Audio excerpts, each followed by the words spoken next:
నిజామాబాద్ జిల్లాలో ఉల్లి సాగు చేసిన రైతులు నష్టాలను చవిచూస్తున్నారు. మారిన వాతావరణ పరిస్థితులతో పంటలో చీడపీడలు పెరిగి దిగుబడులు నామమాత్రంగా వస్తున్నాయని రైతులు వాపోతున్నారు. జిల్లాలోని డిచ్పల్లి మండలంలో ఉల్లి సాగు విస్తీర్ణం ఎక్కువ. అయితే గత కొన్నేళ్లుగా సాగులో ఎదురవుతున్న ప్రతికూలతలతో రైతులు సాగు తగ్గిస్తూ వస్తున్నారు. గతంలో 500 ఎకరాల విస్తీర్ణంలో పంట సాగవగా ప్రస్తుతం 200 ఎకరాలకు మించడం లేదు.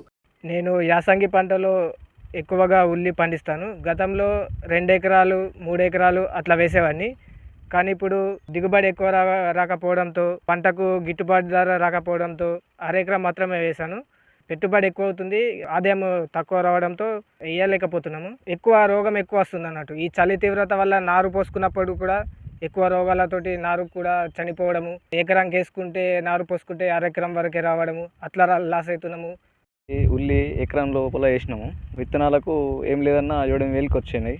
దీన్ని నాటేయడానికి గాను ఏం లేదన్నా ఒక ఎకరానికి 50-60 మంది అయ్యారు.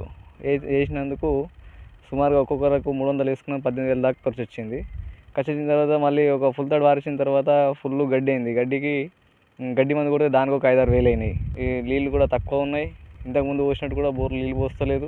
ఈసారి వాతావరణం ఏం బాగాలేదు. ఉల్లికి మొత్తం తెగుళ్ళు వస్తున్నాయి. దాని ద్వారా మనకు దిగుబడి అనేది తగ్గుతుంది. అండ్ ఉల్లి కూడా రోగం ఎక్కువైతుంది, ఖర్చు కూడా ఎక్కువైతుంది. ఆ రోగం పడితే మనం స్ప్రేలు చేయాలా, అవి చేయాలా. కాబట్టి ఇప్పుడు మార్కెట్ రేట్ వచ్చేసి 20 రూపాయలు ఏముంది. మాకు వచ్చేసరికి 5 రూపాయలు అవుతుందో మరి 6 రూపాయలు అవుతుంది. ఇదంతా ఖర్చు పెట్టుకొని రైతులం మేము చాలా నష్టం జరుగుతుంది. ఇది ఉల్లు లేచిన ఏం ఫాయిదా లేదు. 300 కైకిలు ఒక్కొక్క మనిషికి. మరి రోగాలు వస్తున్నాయి. ఎన్ని మందులు కొట్టినా కానీ రోగాలు ఇస్తలేవు. ఇక మరి ఆడికింత తగ్గిపోతున్నాయి. పంటలకు రేట్లు తగ్గిపోతున్నాయి. పంటలు ఏం వెళ్తలేవు, ఏం మంచిగా లేవు. మా రైతులకు బాగా ఇబ్బంది ఉన్నది.